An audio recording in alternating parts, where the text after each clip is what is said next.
Hey everybody, welcome to the Late Late Horror Show. Let me cue intro and then let's talk about the night gallery. Here we go.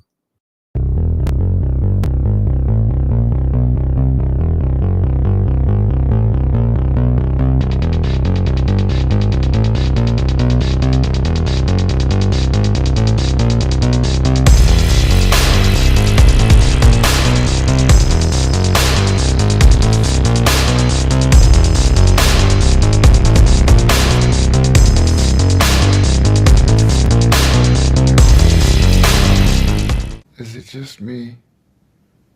Or Hey everybody, welcome to the Late Late Horror Show. I'm Dino as always. What's going on? Good to see you. Night gallery, Paul Ham. Woo! Out of the woodwork comes Paul Ham. Hey Paul Ham, good to see you. It's been a while. I see you in the chat there. No trivia's as of late. A long time since we did a trivia night, but good to see you, Paul Ham.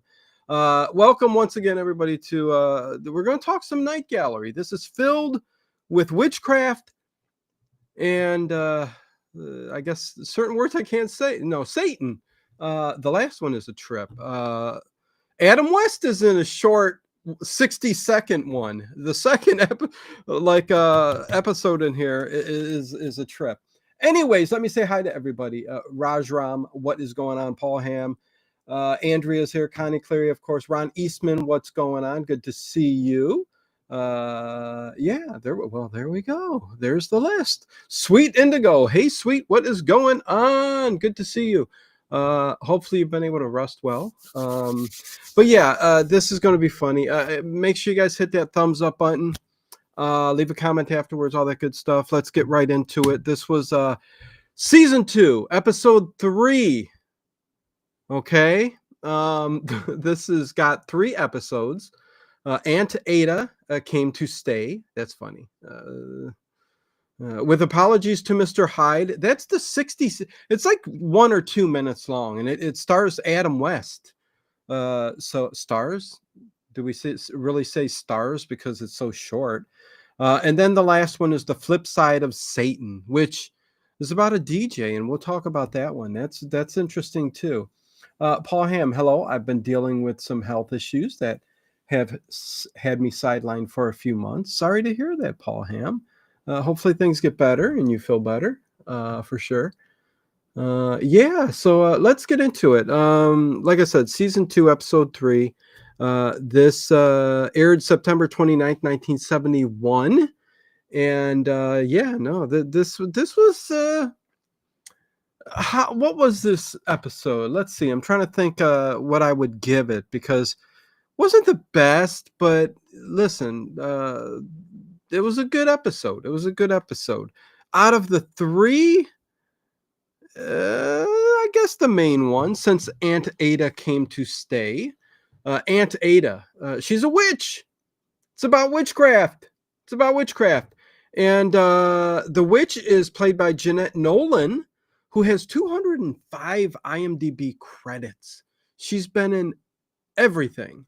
This woman has lots of credits. Anyways, Raj Ram, thank you, Raj. $2 super chat. Here's to a great show with my Late Late Horror Show family. Thank you as always. OHAM. Anything Serling, the clock needs to be stopped. Yes, there you go. Well, I like how he introduces this one. OHAM and welcome. He starts the first segment off with walking in and going, you would know me as the undernourished Alfred Hitchcock. So, I thought that was kind of funny. Anyways, JLR, what's going on? Good to see you. Thank you, Raj. I really appreciate that. Good to have you, JLR, as always. But yes, Jeanette Nolan plays a great witch in this, really does. Talks about witchcraft, the whole episode or segment. I got to quit saying episode because there's always like 3, sometimes 4 segments to the episode of Night Gallery. And there's technically 3 people. There's Craig Lowell and Joanna, husband and wife. And Joanna Lowell, very beautiful. Um, Greg, let me tell you who these are played by, if you guys happen to know. James Ferrantino. Not a whole lot of stuff, but you would know his face from the 70s. Also, Dr. Smith plays in here. Dr. Smith plays Professor Nicholas Porteous, who he's just a professor at the college where Craig teaches. And Joanna is basically a housewife, and she takes care of Aunt Ada. But Joanna Lowell, probably the way you pronounce it, played by Michelle Lee. She was in a lot of stuff like Dynasty, a lot of TV shows, stuff like that. But Dr. Smith, boy, coming out of the 60s, Dr. Smith, who looks a bit frazzled here, looks, I mean, he's older, but Jonathan Harris, you know what? How many things has Jonathan Harris been in? Let me look up his acting credits. 105. His last acting was in 2009. Passed away in 2000. Wait, hold on. Passed away in 2002. Dr. Smith. But he was in something in 2009, 2005, 2003. That's quite weird. Things must have been filmed. But and nevertheless, listen, Aunt Ada, she's a crazy witch. She's a crazy witch. I'm trying to keep up here. Hey, Red, what's going on? Good to see you. There's Red and Ruby Red in the chat. What's going on, Ruby Red? Welcome. Okay, so husband and wife, Greg and Joanna, at home, basically, and it opens up with Aunt Ada, the crazy old aunt, she's, I think they said 90 years old, something like that. And she's looking out the window and looking down at them. And you see Joanna, and this is going to be important, especially for the ending of this segment. She always picks a green carnation for Craig to wear when he goes to teach. And I thought that was weird that it was all green. It looked like just a little clump of lettuce on his jacket. I'm like going, that doesn't look like a carnation. And listen, tell me if I'm wrong. There are no green carnations, right? So I think it's just for this show. I don't think so. I could be wrong, but it somehow comes into play for the witchcraft part of this story. Which I thought was interesting. He was in Twilight Zone. Well, of course, Lost in Space, Land of the Giants, to list a few. And speaking of Lost in Space, and of course, that's where Dr. Smith, Jonathan Harris from, is Lost in Space. This Night Gallery episode, I swear to God, they plucked Lost in Space soundtrack from the show and put it in here. You hear it in this. It's boop, boop, boop, boop, boop, like kind of that sci-fi kind of, and this has nothing to do with anything like Lost in Space or sci-fi or anything, but you hear it in the first throughout this episode. Even the DJ episode at the very end, you hear kind of that Lost in Space kind of theme, music and soundtrack, and it's really weird. Kind of tripped me out. OHAM says, I always wonder if Serling lived to make another TV series. I would have loved. Yeah, direct the late 90s Alienation show. Alienation, that, that was a pretty good show on its own. I think if you put Rod Serling in the mix, I think it would have definitely been a totally different show. Anything Rod Serling does becomes a little more of a narrative towards the nature of people, and kind of takes a political spin on certain things sometimes. But yeah, no, that would definitely be interesting. Carnations are often dyed green for saying, well, I know that much, Red. I know that. But, I didn't look it up. I should have. But I watched this right before I went live. And yeah, definitely no green carnations, but it does play a role in this first segment. Thank you again, Raj Ram. Really appreciate that. $2 super chat. Here's to the gorgeous SS Minnow on Dino's desk. I wish it's not the well. I don't wish it's not the SS Minnow. It's it's the Endurance, the new Lego set, the Endurance sailing ship. Kind of hard to see the whole thing here, but I just put that together. It is beautiful and it is huge, and there's lots of details. And hopefully, over on Dino Brickhaven, I will get a review of that up. But yeah, no, thank you very much, Raj, and hello, Nathan. Good to see you. Good to see you. But yeah, Craig and Joanna. Joanna always picks them that carnation to go. So that plays a little part in this segment. But let's see. Craig leaves for work. Aunt Ada. Aunt Ada's a trip. Greg is technically out gardening during this segment. And we're trying to get an idea of who Aunt Ada is. You know what I mean? You know, right off the bat. Rod Serling said something about, you know, people may know her, but they don't necessarily like her. And there's a reason behind that. But Greg is gardening, you know, and Aunt Ada's sitting out in a chair. And she's doing her thing. And she does act just like a witch. She's like, you know, constantly rocking and just she's like that. She's like a senile old witch. You know, I don't know. But she's sitting in the chair and he looks over and, you know, she's doing her thing. And then he looks back over again. And she's gone. She's gone. So this witch, Aunt Ada, in this segment, as a witch, as far as a witch goes, she's able to transport herself from one place to the other throughout this segment, which I thought was kind of odd. That's kind of, you know, I'm thinking, you know, witches, they can't do that. You can summon powers of the, you know, of the earth, you know, water, fires, and the incantations she does later on is kind of a trip too. But yeah, no, she just pops right there and she pops into the kitchen with Joanna. And she's there with Joanna and she's giving her tea. And we'll find out what she's given her in a minute here, but she's giving her tea. And Greg comes running in like, what the heck? How'd you get here?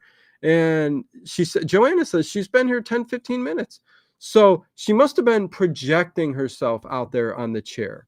And later on, you find out he picks up the chair and the grass around where she was sitting, or supposedly sitting. Now that I think about it, she was dead. I mean, the grass is dead. So she sucks the life from stuff. And we'll find that at the cemetery too. Jeanette Nolan probably played more witches than any other actress on TV. She was good at it, Paul Hamm. She was real good at it, that's for sure.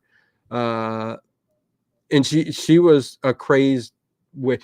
You know, I get it. And Greg, the husband, kept telling Joanna, you know, you could he wanted her gone, you know, and she goes, listen, she's 90 years old. How much longer do you think she's going to end up staying with us? You know, you know, which is kind of morbid, but you know, he's like, well, you know, some people live to be 100 years old. That could be a decade she could be spending with us yet.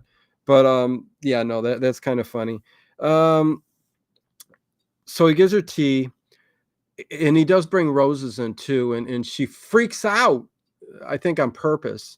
And Joanna goes, you know that she's allergic to flowers, you know, whether that's really true or not because of the carnation later on. I don't know. But anyways, she does tell Greg, Aunt Ada, don't fret. It's not going to be much longer, because he's going to be here. When they both leave, she goes, do not fret, because it will not be much longer, because we're going to find out that there's a certain time. This kind of was like Kolchak kind of in its storytelling, but there's going to be a process that goes along with what she's trying to do. And basically, Aunt Ada says she helps because they come in late at night. Greg does, and Joanna is sitting there, and she can't sleep. And there's Aunt Ada giving her tea, right? So one way or the other, Aunt Ada is going to make sure she gives the tea to Joanna every single night. I think it's for 3 weeks. I have it written down here somewhere how long she has to do it. Um, yeah, yeah, I got it right down here. For 3 weeks, slowly over 3 weeks, she's got to give her this herbal thing. And I like that Greg actually takes some of it, puts it in his hanky, and he's going to take it to the lab to get tested and say, what is this? Or back at school, he has a colleague that looks into it. And it's funny because the colleague says, listen, this is seaweed. This is just plain old seaweed. He had a longer name for it, but it was just seaweed. Hey, Lizzie, what's going on? Good to see you, Lizzie. Paul Ham says all the paintings that were in the night gallery were painted by the same artist. Yes, yes, yes. Yeah, you were. Boy, has it been that long? Because you talked about that before with the paintings. I do remember. A Shadow from the Tomb. What is going on? Good to see you. Mary H. Hello. Good to see each and every one of you tonight as I casually sit here and talk about Night Gallery. Such a good show. Such a good show. Make sure you guys hit that thumbs up button, please. Give me as many thumbs up as you possibly can. Thank you, thank you, thank you. Nicholas Porteous. I love that name, Dr. Smith. He's a colleague, another professor at the college where Craig teaches. And because the other, they didn't say his name, but the guy that said it's seaweed looked at it under the microscope and kind of tested it and tasted it, which I wouldn't have done that. I wouldn't have tasted it. I mean, chances are you could have been poisoned, but he goes, it's also considered sinister witch's weed of antiquity. Seaweed is a sinister witch's weed of antiquity. So, which, I'm thinking that's true. That is a thing. But Nicholas Porteous, once he's back, because he goes, why don't you ask him? He would know more about this kind of lore than than me. So he ends up talking to Dr. Smith. No, I mean Nicholas Porteous. UFOs, no joke. Speaking of UFOs, buddy, I can't wait I'm going to be doing a stream within the next couple of days. I really am. Talking about the UFO buzz that's going on globally right now that they're calling drones. They've got another fallback for what UFOs are, and it's drones. And stay tuned for that. Next beginning of the week, I'm going to be doing a stream with some people, and we're going to be talking about just that, because these things that you see on the news in New York, New Jersey, over the Capitol, when it comes to the UFOs that are being spotted, and they're talking about these are drones. They're not drones. But anyways, stay tuned for that. I'm talking Night Gallery tonight. But hey, White Rabbit, what's going on? Good to see you. Good to see you. But he does go and talk to Nicholas or Nick Porteous, Dr. Smith, which again, there's a scene later on where he pops in and pops out, and it's got the Lost in Space like music to it. I'm like, what is this? Did Rod Serling say, hey, it's Dr. Smith. Let's do some Lost in Space stuff, But as I take a sip of ginger ale, pretty sure mine was from the military.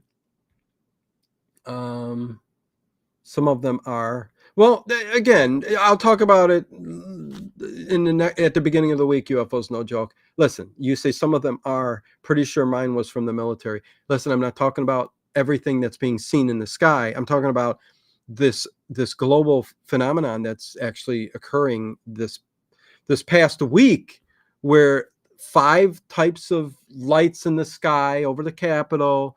And these are returning night after night too. That's the other funny thing.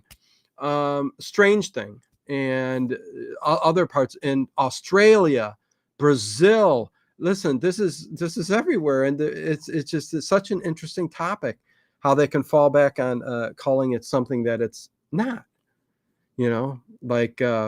it's a weather balloon, or it's a ball of lightning, or something like, yeah. Anyways, okay, so he says yes. Dr. Smith says, Nicholas Porteous, it is potent and dangerous when in the hands of a witch. And Greg, of course, goes, if you believe in that stuff, OHAM, I have a UFO story that I witnessed when I was 4 years old. And I tell you guys, you have to believe. You so to believe. OHAM, listen, I throw this out there all the time. I do a Paranormal Into the Night show. If you just email me your story, I would read it and I'd get it on the air. So please email it to me, OHAM. It's in the description, my email. It's always at the very bottom of the description box. It is Dino Media, DINO Media 2020 at iCloud.com. Any weird situations, paranormal or whatnot, that you guys have gone through, please email me the story. I will read it on air. Not enough people will do that. But anyways, let's see. El Davida, what is going on? Shalom, all love UFOs. Shalom, all love UFOs. Not sure what that means, but I'll go with it. I know it's peace, all love UFOs. Well, I mean, that's it's not doing anything. Well, you know what? It's a whole discussion. I'll be talking about it. He also says potent and dangerous, when used with a witch. It's because it's a sinister witch's weed of antiquity. And he says slowly over 3 weeks, if given daily, like in a tea, okay, 12 strokes of midnight on the full moon after the autumn equinox. For a witch, it's to put the soul into a younger body. So the old witch hag is using this to become younger. That's plain and simple. That's the segment. And she's trying to get Joanna. No, I'm not going to say. She's trying to get Joanna to be her body. Yeah, interesting. Just talking about if she does that and pushes out Joanna to inhabit that body, what happens to Joanna's soul, right? I mean, is Joanna's soul to be condemned forever, or does she just, is it a simple I pass on now? I am dead and I move on. And the witch, which Aunt Ada, and we're going to find out here, and we're going to find this out next. Here, I might as well go into it. Greg went to Bakerton. Bakerton's the place where Aunt Ada was raised, and grew up. Supposedly, it's also where she died. It's also where Aunt Ada died. So Aunt Ada, and he was questioning people, and she's over at the gravesite, and this old man takes Greg over to it, and you see that it's her full name on there. It's Aunt Ada's gravesite. And the old man does say, wow, this is funny, because the plot where she was buried would always be dirt. It couldn't grow anything. And here we see grass and flowers of all kinds, which means, I guess, she's pulling of the earth. Her energy is there. There's something still connected with. I kind of, I don't know, little wonky there, because if the body of whoever she had, because listen, Greg hollers later on in this segment to Joanna. He goes, she's been alive 1,000 years as a witch. I'm like, nowhere in this segment did you find out information that she was around for 1,000 years. So I don't know where Craig got that, but he does say that. But her name is on the gravestone, so she is dead. So whoever Aunt Ada is dead. Okay, and it's this witch who is body hopping, boom, boom, boom, body hopping, uh, doing these rituals. And if you watch the segment, and if you did see it, just making sure that the chat didn't die. It's dead. The chat is dead as you guys listen to me blubber on. If you watch this segment of this Night Gallery episode, she is a powerful witch. She does these incantations, and she does her witchcraft, her witchy thing, and she casts spells from her bedroom, and she puts Nicholas Porteous, Dr. Smith, she gives him a heart attack, and he's at the college, and she's in her bedroom, and she grabs her. I love her big wooden stick. It looks like one of the old police sticks from back in the day, the 30s to 40s. They would walk around with those big wooden sticks. There's a name for those wooden sticks. I forget what they're called though. I used to have one. It was an antique. The things I wish I still had. But she starts doing this, and it's really intimidating, and it's always the circle with the star in the middle, and she's speaking this incantation or whatever spell, and she doesn't matter where she's at, she's going to get you, man. Although she doesn't really do anything to Craig, which is really odd. I never understood why she didn't do anything to Craig if she's able to give a heart attack to the other dude, and you want to hop into Joanna's body. I mean, Billy Club. There was also another name for it. UFOs, no joke, but no worries. Billy Club is the name that they gave the policeman's stick back in the day. Orbiton. There is another name that I think the English gave it. I know Billy Club's one of them, but anyways, Paul Ham says Jeanette Nolan had her soul transplanted into a younger body, also in The Housekeeper from season 1 of Night Gallery. That's right. Yes, Paul Ham. Thank you for being here. Yes. The connection. Yes. I totally remember that. Yes. That was a good episode. Most of the Night Gallery episodes are good. Very, very good. But the homie wop. Oh, geez. I don't know if that's true or not, but I've never heard that one. Anyways, so she's doing an incantation, and she gives him a heart attack, and he finds out about the gravesite, and he comes back and asks her. He says, "I know who you are. I was just at Bakerton. I seen your gravesite." He asks who you are, and she freaks out actually. And there's all this like flashing. Listen, if flashing imagery and it don't usually get to me, but I'm like, I had to look away. I'm like, this thing's going to give me a seizure, man. It was going like blue, red, and it was flashing. And I'm like going, whoa. But then she pops into 3. She like became triplets, which happened again later on at the end of this segment. But she became 3 people, and he's like, oh my God. And there's this loud noise, and she just disappeared. She took off. Hey, Scott's Life, what's going on? Good to see you. Emily, what's going on? Good to see ya. Just talking about the episode I just watched of Night Gallery. And the first one was a good one. And listen, I'll tell you, man, Joanna. Again, Joanna is Michelle Lee, and she was pretty cute in this episode, man.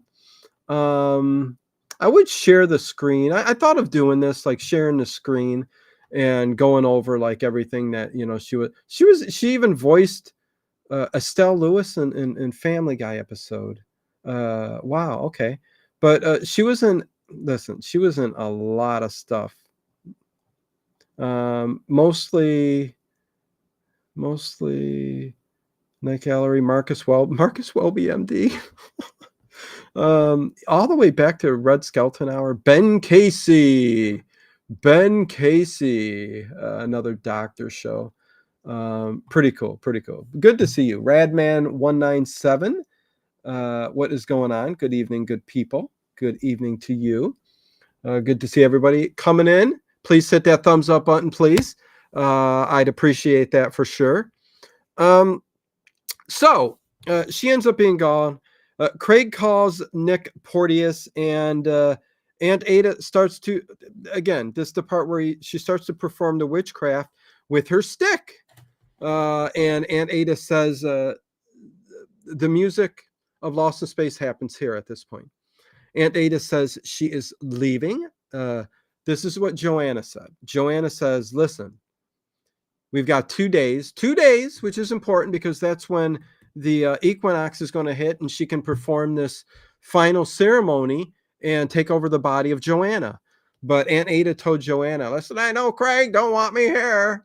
And is that my Catherine Hepburn impersonation? So 2 days. So she's saying, I'll be gone.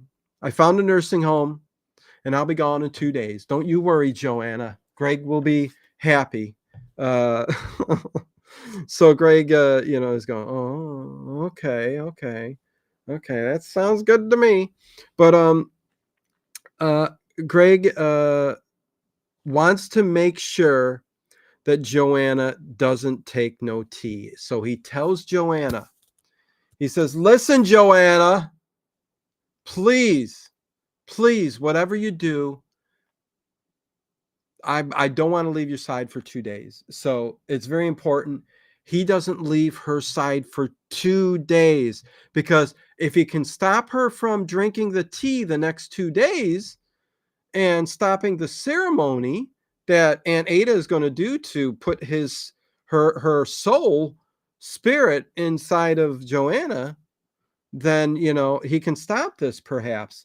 Raj Ram, thank you very much, my friend. Another $2 super chat. Thank you for our late horror show family. Love you, buddy. Right back at you, Raj. Appreciate that. But basically, he's listen, Joanna don't believe any of this. She thinks, Craig, you've been working too hard. You're going to have a nervous breakdown. You keep this up. Let me take a sip. This ginger ale has a little bit more of a ginger taste to it.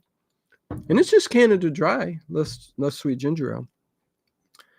It's less sweet, Anyways, he does tell her that. And here comes Aunt Ada upstairs doing some more witchcraft. She's a witchy woman. She's doing that witchy stuff she does.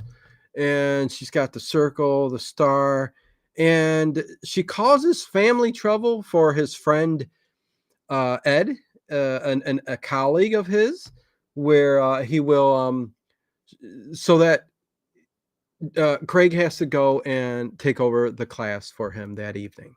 He doesn't have to, and he says, no way, nope, this is her doing.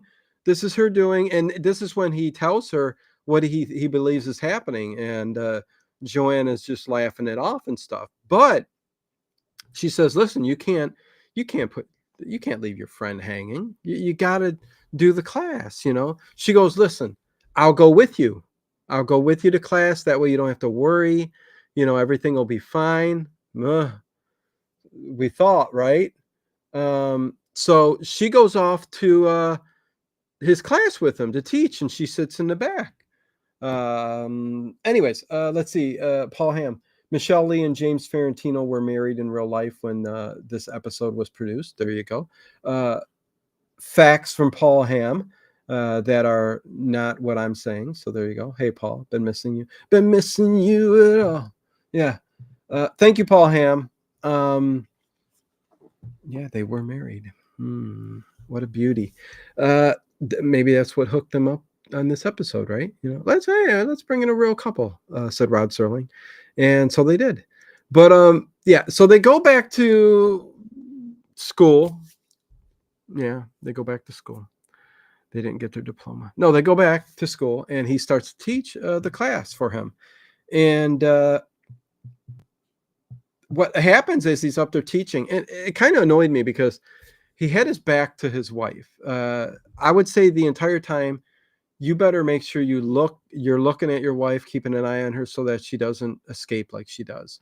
But as he's sitting up there teaching, she starts to Aunt Ada back at the house starts to do a little witchy dance again. She's doing her witchy dance, and she's basically getting into the mind of Joanna, and she's connected there, and she's calling her home. She's calling her back to get another cup of tea in her. She missed the 2 days, maybe one day, 2 days. Because I did miss before, right before he said, "Listen, I'm not leaving your side for 2 days." He was blocking the door, and Aunt Ada came to the door with tea, and he's like, "No, you are not giving her tea," and she disappears, and she's in the room that was the closed door. That's why I'm like, how's she jumping herself from place to place, like Star Trek, whatever. Thank you, Connie. Hit that. Hope everyone's enjoying the stream and the channel. Please subscribe, hit the bell notification, all that good stuff. Thank you, thank you, thank you. Really appreciate it. Yep. Thank you, Emily, my dear. Yep. You guys are all great. Thank you for just listening to me blabber on. That's kind of what I do, even though I always keep track and watch what you guys say in the chat. That's for sure. You guys are the most important. If you'd like to become a Patreon or channel member, please check the pinned message above the chat or description. It is pinned above there. Yes, please do. Thank you, Connie. I should just leave that up there just in case. It'd be nice if we got some more Patreon members or even channel members. That would be really, really cool. Anyways, so yeah, please do that. So she's getting in the mind of Joanna, and she's summoning her back home. She's got a hold over her. And again, like I said, the whole time, Craig is concentrating on writing the chalk on the chalkboard and teaching the class. And she sneaks out, and she gets home. She must have taken the car, because a little bit after, like, she gets home, and she's confronted by Aunt Ada, and Aunt Ada's giving her, "Here, just one more sip, Derry, one more sip," and so she's got control over her mind. So again, this witch, she's got some power, mind control, teleportation. She can do witchcraft from anywhere. Listen, it's some weird, wild stuff.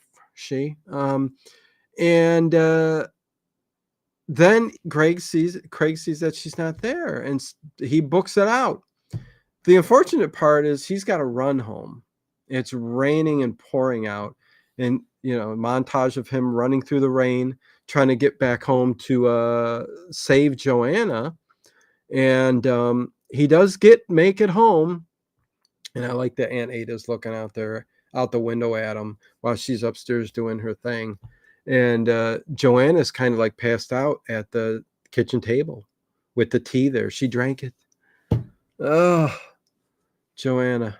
Oh, she took it, but she was under her spell. She was under her spell. OHAM wished Anne Serling continued the Serling legacy, but she did not. Only wrote a book about her dad, and I talked to her about and said that Rod never wanted fame. Listen, we can debate about Rod Serling and fame, and you would think his daughter would know, and that's something a daughter would say, but I don't think he did this. Listen, I don't think the fame was a negative, and it was able to get him and his stories out there. Otherwise, he would just be sitting in front of a typewriter with nothing to do. All of that, imagination and stuff that he put to paper, would never have got out. So listen, I'm sure but listen, Anne Serling, could she have done what Rod Serling did? You wish she would have continued the Serling legacy. If there was manuscripts and stuff, which I'm pretty sure there was, like maybe some unfinished scripts, probably some finished scripts, or even ideas that he had, that she could have kind of helped produce and get rolling and put into motion. But does she have the same capability of writing and putting the imagination to pen? Well, not pen and paper, but yeah, pen and paper or whatever you want, you know, and get stories and get things made like he did. Uh, I don't think so. I really don't. Rod Serling was a magical person, somebody who could take on so many different things and just the imagination, right? I mean, that's what it comes down to, and being able to be creative and put all that together is special, you know. So something that listen, Anne Rice, one of my favorite novels, Interview with the Vampire, you know, the Mayfair Witches, you know, one of my favorite stories of all times. The stories are on AMC right now, which they're doing, I think, a pretty good job from what I hear from everybody. But her son, I mean, he's got the estate now, and there's things that he could do too. But can he do it like Anne Rice did? I don't think so. Let's see, and Harry and.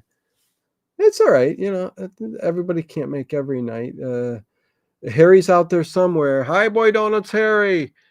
Same with Dennis. Dennis, RTN Productions. Okay, so we're right after at the end of this segment.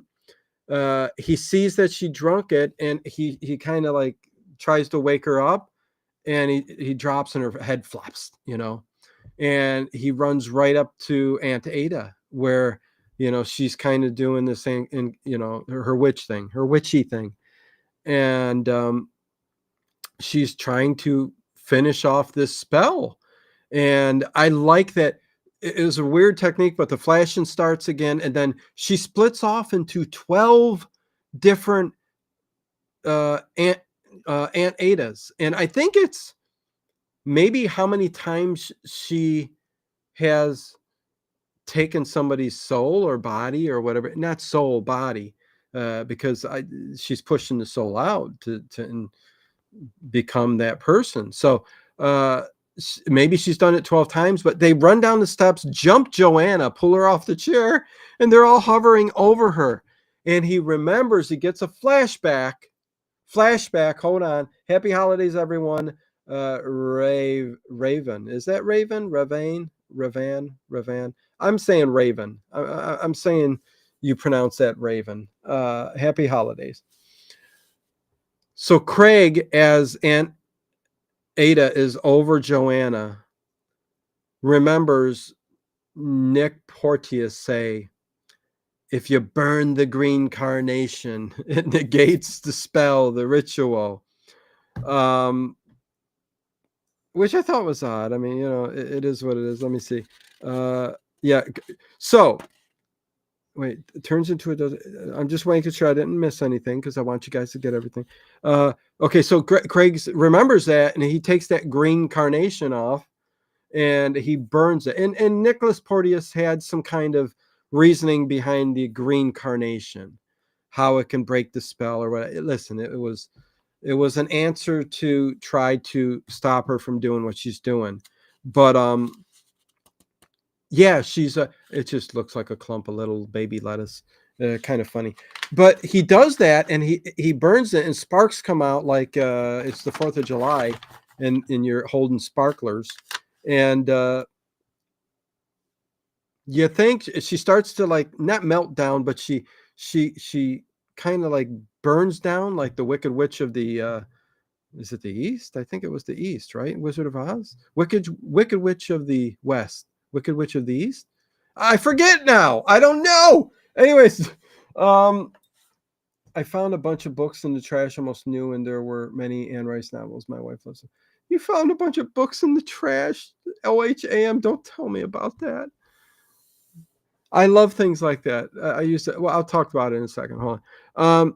So he burns it, and then there's just this green like powder down on the ground, and you think everything's fine, right? So it's the next day. Aunt Ada is gone, and Joanna and Craig is leaving, pulling out of the garage. Joanna comes up and gives him a kiss. Good night. I'll see you when you get home from work. And he drives off. Okay. And at the same time, Joanna walks by the green carnations and she turns around and looks at them and kind of like puts her arms up like, oh no, oh no, oh no. So and then Greg in the same scene, Craig stops and he's thinking, you know what? She didn't give me a green carnation and she's given me one every day on my way to work. So that would make me think, but what you see is Craig just starts to drive off and then an end segment. So my guess is Aunt Ada accomplished her mission and she did take up the body of Joanna because she forgot the carnation to Craig. So that had to be what happened. Had to be what happened. That's all I have to say. And that's that episode. Again, Aunt Ada, great witch segment. I think Joanna was beautiful and she played the role fantastic. As well as Craig. I mean, listen, it was a good segment. Was it one of the best? Not yet. Not really, but it was good. Raj Ram, $2 super chat to tell us the story behind your iconic top hat fedora. The story. Well, hold on. I'll. Okay, it's not iconic, but OHAM real quick again. I used to do eBay years ago when eBay just started. I used to go thrifting and I used to hit Goodwills, thrift shops, antique stores all over the place. I used to find all kinds of books and I had quite a library, but these were books I sought out that were expensive. And I paid a quarter for them most of the time. See, the thing with Goodwill back in the day was they would shelve every book that came in, all books a quarter. There was a special day that they unload. There were many special days, but there was one special day where they unloaded a huge 2 shelves, I swear, 2 shelves of old books, and not just books, but little tiny religious books, manuscripts. There was a uh, tiny leather bound book that had Latin witchcraft stuff in it, like we're talking about. And it was in Latin, and there were satanic like talk and symbolism and stuff in it too. And listen, I didn't get too far. I wish if now I found that stuff, I would probably dive a little bit deeper into what it all said and meant and all that. But I sold it and got a pretty penny for it. But that night there was so many things that I made a bundle of. And what you saying that, it's just like finding books, old books that are hard. It's hard to do that nowadays. Is just, I love that. It's just the history of books. I don't know. I want a huge, gigantic library of all kinds of old books. And it's never too late, but that is something I like. Getting back to Raj to tell us the story behind the iconic top hat fedora. There is no iconic story behind it except that I like hats. That's all. I like the old. I like wearing hats. I like wearing my you know chappy hat too. In the summertime to keep the sun from burning my scalp. I'm not bald, but I do keep my head closely shaved. So that's it. And I wear hats. So there it is. No iconic story to it or nothing really, except that I like old hats, kind of like the 40s. I always look at video and I'm like, it would be kind of cool to dress like that nowadays and just wear top hats and stuff. And but you'd stand out and look different. So this is kind of as close as I would get to a hat that I like that I would wear. So there you go. Dino, you're a legend at this point. Keep up the good work, bro. Listen, I appreciate you saying that. Do I think I am? Have I been lazy on and off at times? We're all flawed, and I do the best I can. And I try to have fun with you guys and enjoy myself. Tomorrow night, me and Dave are going to do our thing. And my gosh, I can't tell you how fun it is talking about things with Dave. It's just, and I do got 2 more segments, but I'll get through them relatively quickly. So no biggie. But I do love Paul Ham satanic. Yeah. Listen, they were it wasn't a Bible. No, it wasn't a Bible. It was like, like you would get in religious books like Psalm, these little tiny books of prayers and stuff like that. It was something like that. But again, I wish I could have broken it down. There were also 4 German books, leather bound, so intricately detailed and ornate covers, and it was all in German. And I paid a quarter for all 3 books, and I sold, I think, each one of them for like $700. And this was when eBay first started. This was years ago. This was a long time ago. So there you go. Dino, you wear it well. It's gorgeous. Thank you, buddy. Thank you, Raj. Appreciate it. So yeah, anyway, there's my book story. Let's get on to the second segment. The second segment, which is the short. And Night Gallery usually always has these shorts, some shorter than others. This was super short. It's called With Apologies to Mr. Hyde. With Apologies to Mr. Hyde, Dr. Jekyll, Mr. Hyde story. Adam West stars.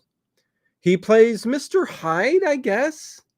Well, he does. I mean, that's what he's credited for. So there's no Dr. Jekyll, but we do start off there with, there's like an Igor, like a mad scientist Igor, like character. He's in his white coat, and he's got a scar down his side of his eye, and he's mixing up a concoction. Not Mr. Hyde, not Adam West. This Igor character. So he's mixing up a concoction, and he gives it to Adam West, who then drinks it, and he starts to freak out like Dr. Jekyll and Mr. Hyde would do. Mr. Hyde. He starts to flip out and freak out, and meanwhile, Igor's over there looking at him going, oh, and he's got these black teeth, and it's kind of disgusting, but and he says, Master, it worked so well. It didn't work so well. And it's 60 seconds long. So he transforms, and he transforms into this ugly Mr. Hyde monster. And he's got the black teeth, and he's got this makeup on, making him look ugly and all that. And he looks at the Igor character, and he goes, if I told you once, I told you a million times to go easy on the vermouth. We're done. Mic drop. That's it. 60 seconds. It's supposed to be funny. Listen, I get it. Let me take a sip. Gotta run. See you later, Emily. Take care. Hopefully I'm sure we'll see you in the overnight. This isn't an old time radio show here. This is Dino talking about stuff. Much love, Emily. But yeah, that was it. 60 seconds. And he tells him that, and it's kind of a joke, but it's kind of a joke that kind of flips on its side a little bit. I don't know. It didn't do it for me. It was a good short, but that's it. And then we go to the next one. Let's see. HAM. My wife has been reading since the age of 8. Started reading Reader's Digest at the age of 8. Until this day, her book collection is massive. Wow. Nice. Very, very cool. Okay, so the cutting cheese at the table. LOL was cutting cheese at the table, says Lizzie. Cutting the cheese, eh, Lizzie? Okay, so the last segment, not as long as the first, shorter than the first, but it's about maybe 17 minutes, something like that. I don't know. It's called The Flip Side of Satan. The Flip Side of Satan. So it's about a disc jockey. Disc jockey J.J. Wilson. I'm here to, flip records. Anyways, whatever. J.J. Wilson is a disc jockey. He comes to this new place to be a disc jockey. I guess his agent got it for him, and his agent is, let's see, I wrote it down. Let's see, it's not Sid. Sid is his agent. Listen, I don't know why I'm making sure I tell you his name, but because it's going to be important. It's him, Sid, and Bert. JJ, Sid, and Bert is what's this revolves around, this story. But the flip side of Satan has to do with hell. This segment is all about hell. Why though? Why the disc jockey? Why JJ Wilson? Seems like a fun, kind of fun-loving guy, who likes to, spin records. And it's funny because the microphone's like right here, and he's got to go like this and put his head up high to. Can't you move that microphone down a little bit? I don't know what was going on. I was laughing though, Lizzie. You're funny, Lizzie. So JJ arrives at the studio, the where he's going to spin the records, and he's all alone. And it's funny when he's outside. Even it looks, they did a good job with making the outside, the building, look weird and like hellish. That's all I can say. It looks like he was opening the door to hell or something like that. It had this kind of dystopian type metal feel to it, or look to it. And then when he gets in, same thing. Everything is like real dull gray, everything pretty much. The walls, the furniture, it was a weird setup, the way the disc jockey would play the albums. It was a weird setup.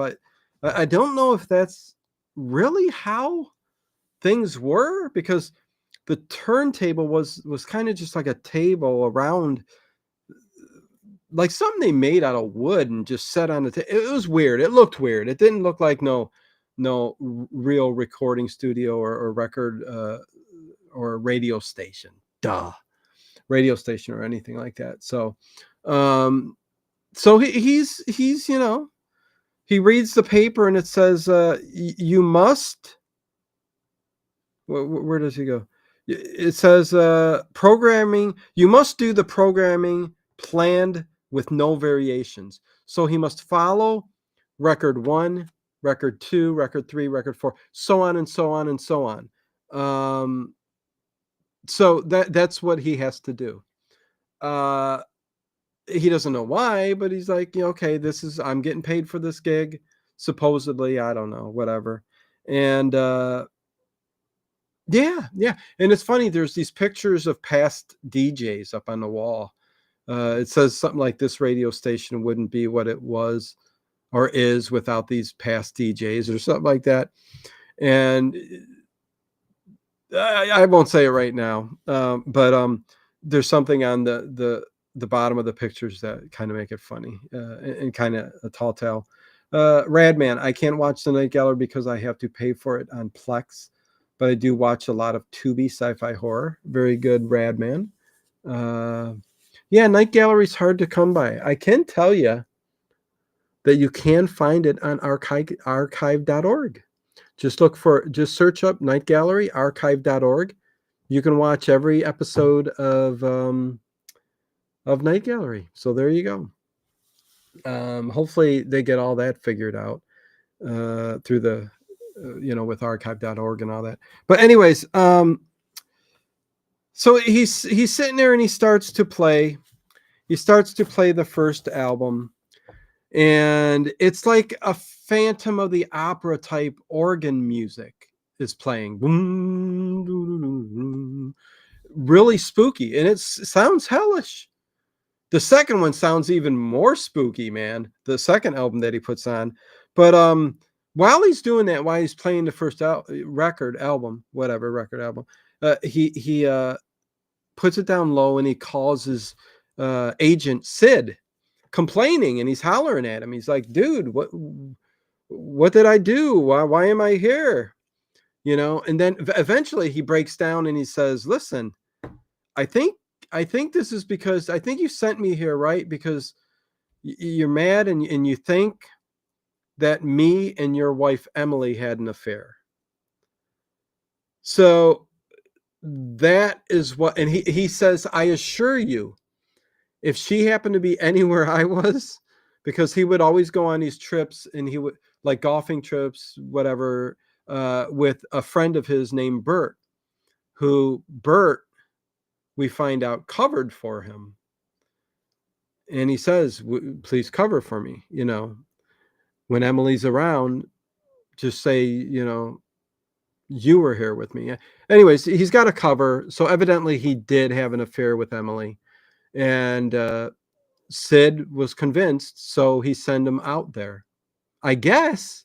I don't know. This is different. This is weird. The ending is going to make you go, well, how could Sid send him to this place? He had no idea.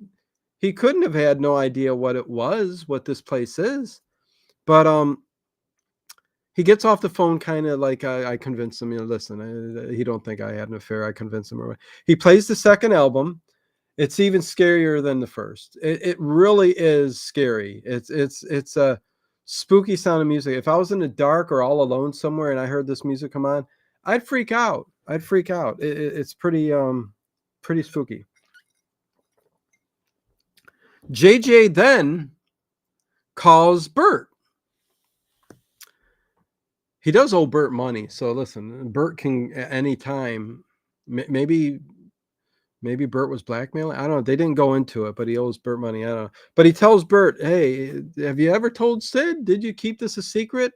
It's just our secret, right? You will cover for me and all that." So he gets off the phone, assured that that's what's going to happen. Just looking at the chat here. So he does assure him that, yeah, no, everything's good. But listen, evidently Sid found out, and there's also this thing with Emily where she must have committed suicide, because when he was talking to Sid, he says, "Listen, she loved you, and rest assured, she wouldn't have done that. She wouldn't have done that. So it was an accident, whatever happened." So he was trying to cover that up too, so that he wouldn't look to blame, because maybe he stopped seeing her, whatever, and she couldn't take it. She committed suicide. Whatever the reason behind it is, that's what happened. So not only did he have an affair with Emily, there was some kind of thing where she ended up dying, from suicide. And so he's at this radio station now, and it all seems hellish. It all seems very hellish in nature, and cold. Yes, all of that happens, and then he hears a verse, or a voice come over the loudspeaker, where it starts to conjure up all these names. It starts saying all these names, which I can't even say. They were Hamas, all really like maybe old names, and he's like Lucifer and all the, "Please conjure up, come to the surface, come to the," So this voice is kind of conjuring up all of these. Hey, Harry, there you are. Donald Duck, apple juice. Highboy donuts. So the voice is conjuring up, I guess, Lucifer from hell, spirits from hell. I don't know. But he tries to go to the door. He starts to freak out, and he breaks the door handle off. He's stuck in there, right? He's stuck. The Prince of Darkness will receive the condemned. They will receive the condemned. And that's kind of the last wording that you hear. And then he's gone, and you see this picture of him up on the wall, and underneath each picture of a disc jockey is just, from one day to, it's just a 1 day period, December 29th, 1974, December 29th, 1974. So they died that same day. So whatever.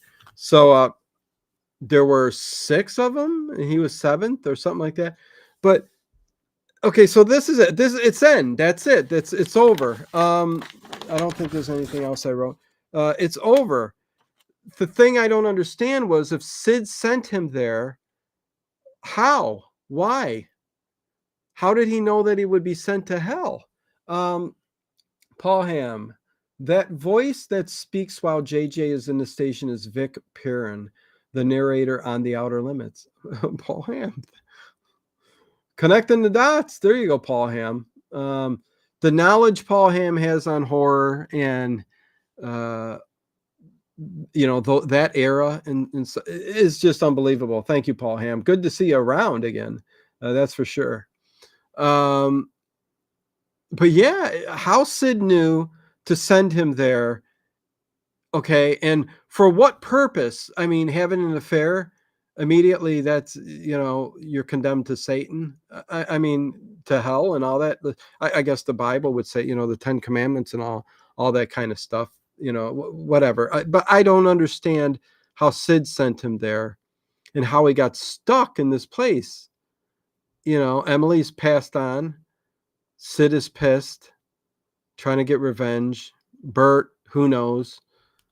It was a weird story. It was a weird story, and it was probably one of the stranger segments of a Night Gallery episode. I think it was really out there and a little different. If you would have heard the music and the soundtrack and how it all played out and how the set looked, and it was out there. It was weird, that's for sure.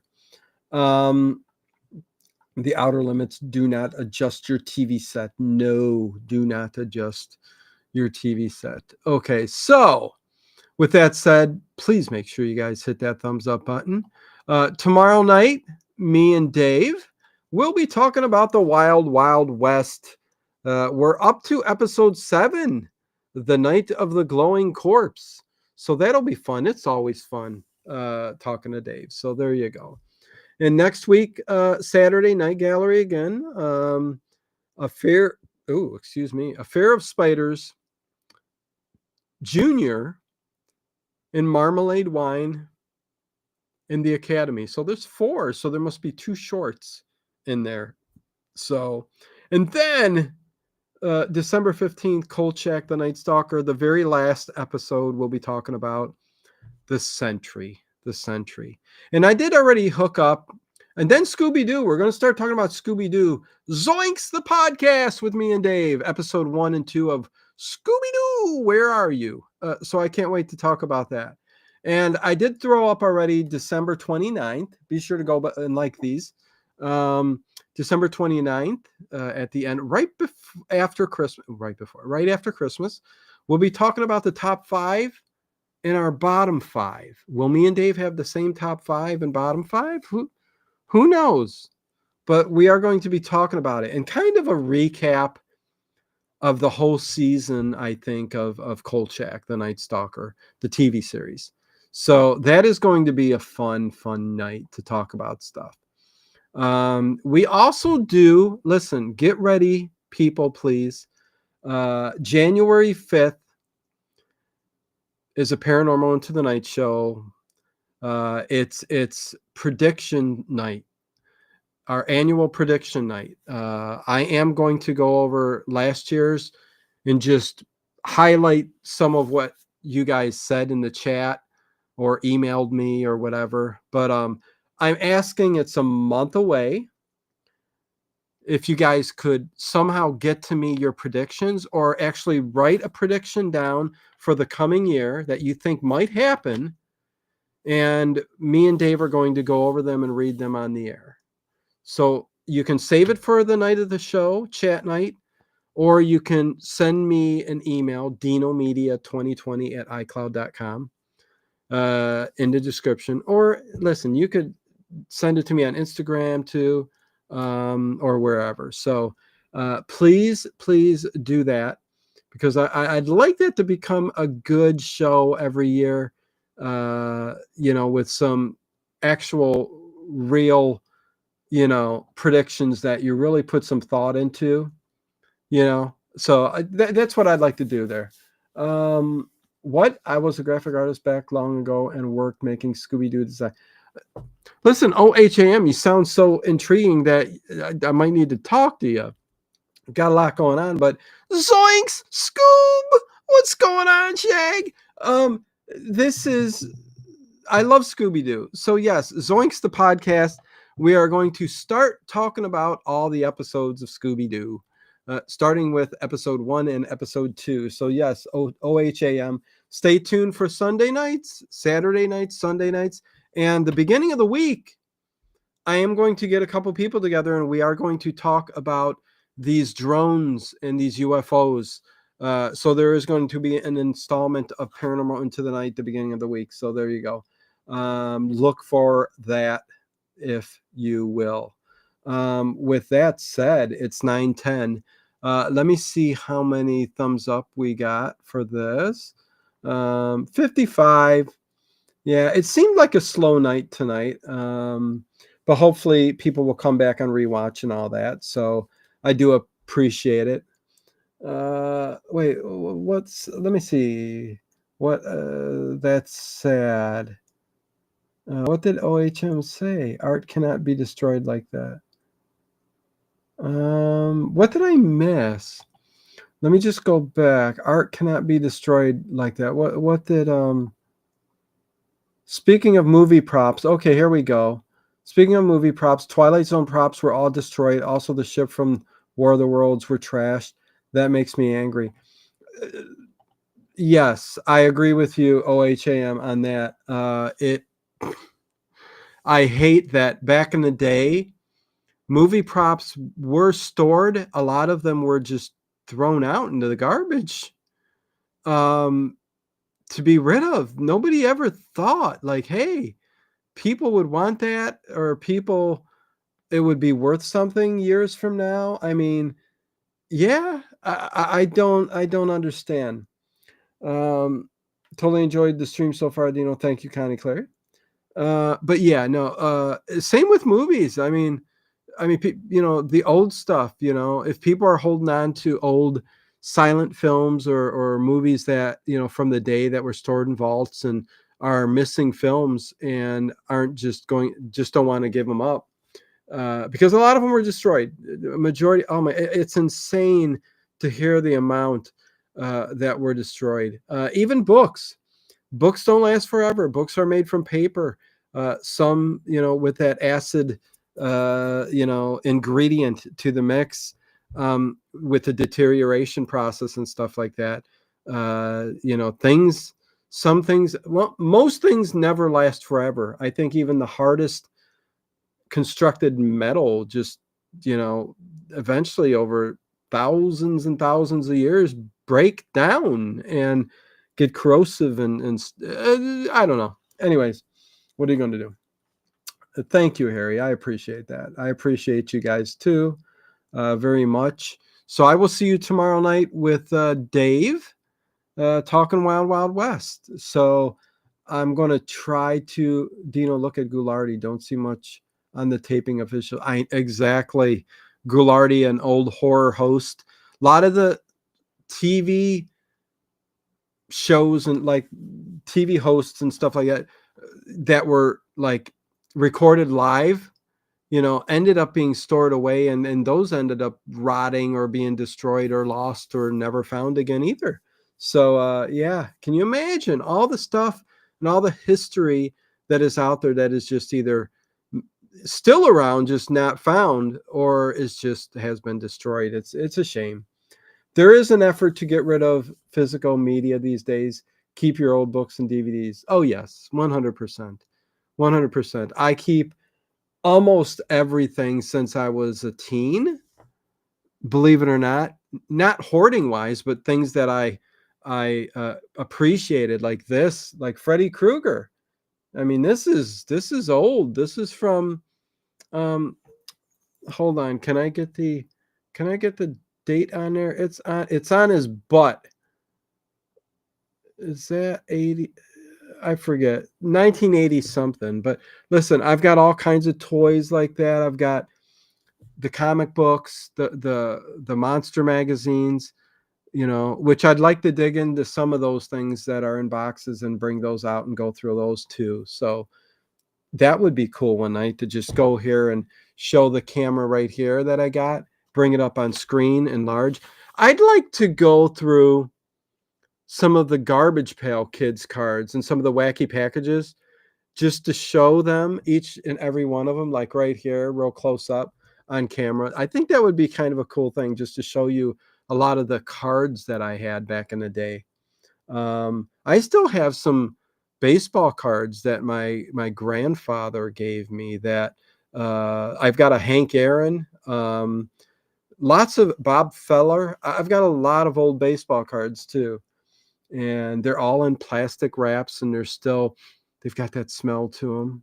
Believe it or not, saved for prosperity. Well, they're all going to go on to my kids, and whether they keep them, I told them, I said, listen, keep them.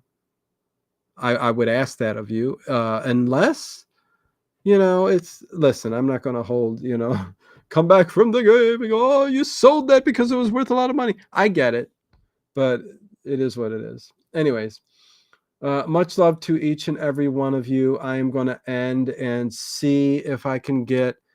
I've got some streams saved and ready to go, so I'm going to maybe try to pick and choose if I can. If I don't get to it, sorry.